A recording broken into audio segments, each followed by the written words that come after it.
This is Dusty. I'm going to share some pro tips that I use on the road. Now I'm going to take some pictures here. The mechanism itself is extremely rusty, also with the wheel.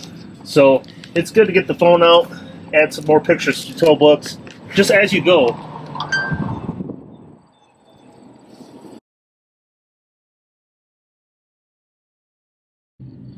So when it comes to lowering these large truck tires down, I do like to have my own tire lowering kit.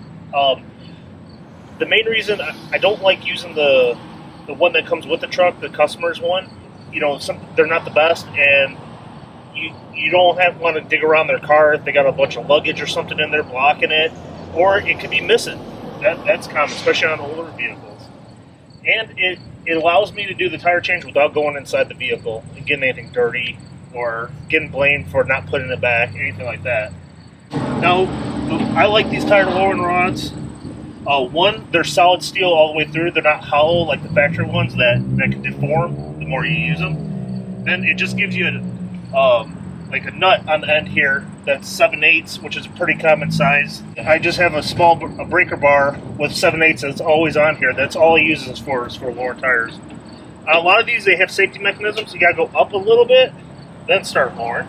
And we're gonna watch it and see what she does. In a rule of thumb with the spare tire carriers, you always keep tension on it. Right now that's easy because I got the weight of the tire. When you first start cranking on, that's when you're going to find out if it's going to come down or not. There's a couple things it could do. One, it could be really stiff, and these tire carriers can't hold a lot of force. A lot of times they have gears inside there that are just stamped steel. They'll strip out instantly. So if it ain't moving, don't put an impact on this. Don't force it. Unfortunately, it probably need to get towed so the tire carrier itself can get replaced and lower down properly.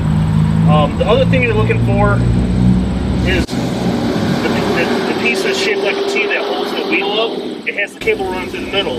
If you're cranking on this and you see the cable lowering down and the tire's not moving, the safety mechanism that holds the tire up there in case the cable breaks is seized and not releasing properly.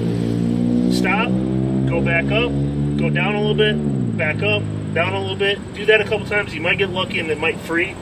If that safety catch does not free, that tire is not coming down either. It probably has to be cut off. At that point, it needs to go to the shop where it can be done safely.